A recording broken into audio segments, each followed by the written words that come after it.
Welcome back, everyone. Today I'm going to be showing you how to set a wood fence post in the ground. Here in Wisconsin, our frost line is around 27, 28 inches or so, so we like to be at least 3 feet deep. Preferably, I like to go 4 feet deep, but for what I'm doing for this fence, it's a sheep fence, I need a little bit more posts sticking out of the ground, so I'm going to shoot for around 40 inches of depth for this hole.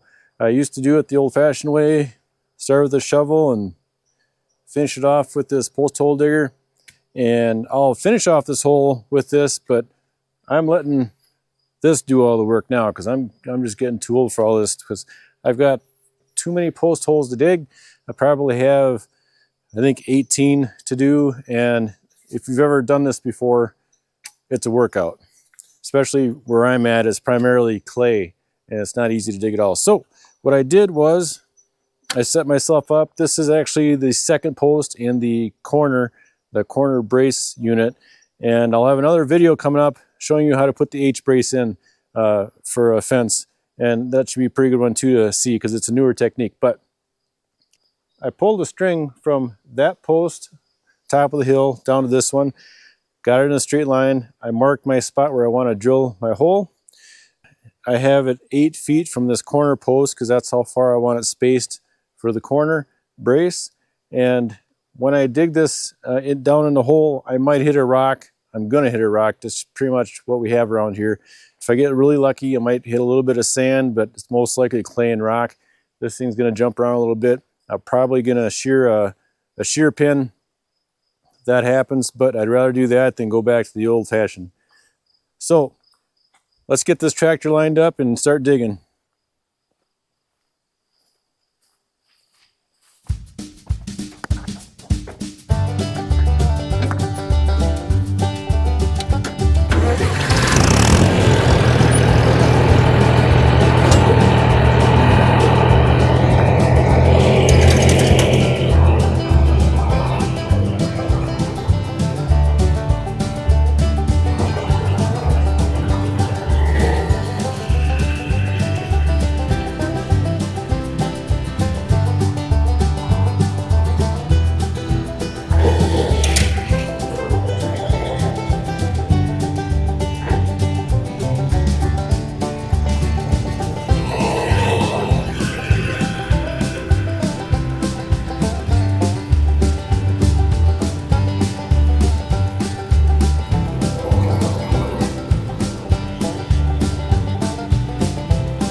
Well, you just happened to see one of the luckiest times I've had in quite a while is I actually dug down and had no rocks and actually had some sand, which is kind of rare.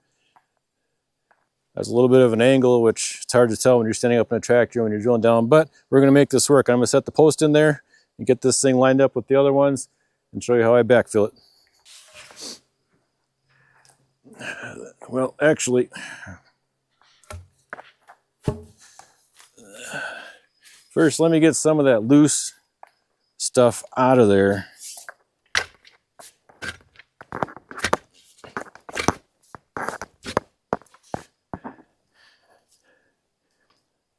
It was tough going at first because I think what happened was I had some logging done and some logging trucks drove through here, and I think the trucks compacted the soil so much.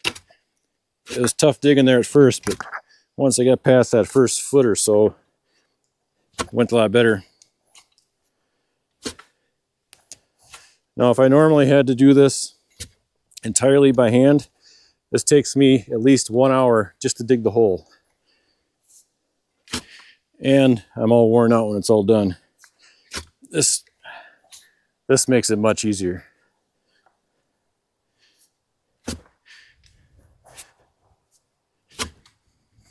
Yeah, it's pure sand at the bottom of this hole. Makes it pretty easy.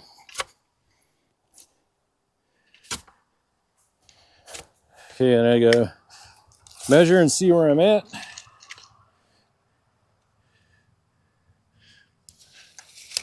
It's actually just 3 feet, so I'm gonna go a little further. And with sand like this, it won't take long to go a little further. Just like that, we're at 41. That's a good depth for what I'm looking for. I have an 8-foot post that goes in. This is a treated post.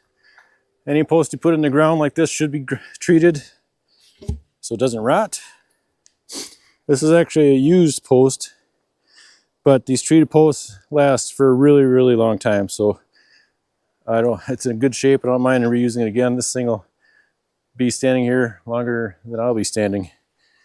So let me get my string set up and we'll see how far off we are.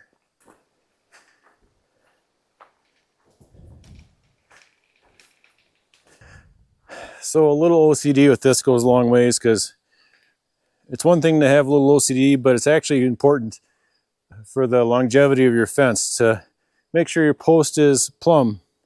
Make sure it's in line, because a straight fence is a lot stronger fence. And then when it's plumb, all the forces of the tugging and pulling of the wire on these posts are minimal when the post is set right. When it's set square, plumb, along with the other pieces you put in. So I'm going to set this up. Got my string right here from post to post, so I know what line I need. I need this to be plumb, and it's off by a ways, so I got to make some adjustments here.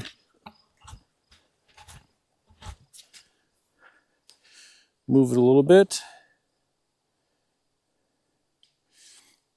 So I got to dig out the inside of that hole, or that side of the hole, just a little bit, so I can slide the end of the post over just a little bit.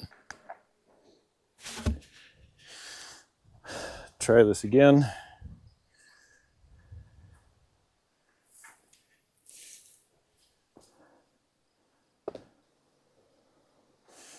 And make a little adjustment.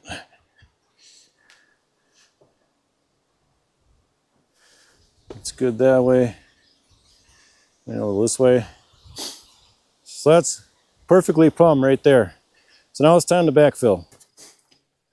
So I'm going to take what came out last, which is the sand, and put that back in first. I put in, 3-4 inches or so around the post.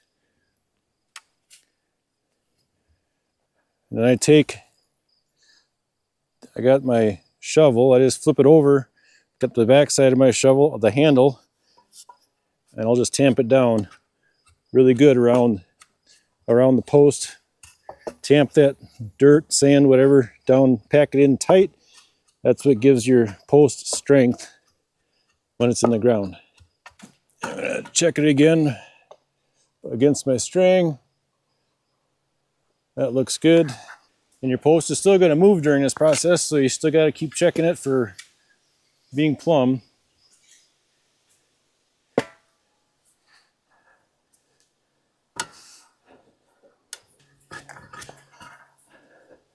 Got to really tamp it in really good.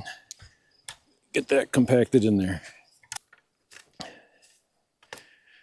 The Amish work really hard around where I live here, and they do a lot of fencing, but as far as fencing goes, they're some of the sloppiest people when it comes to putting in fence.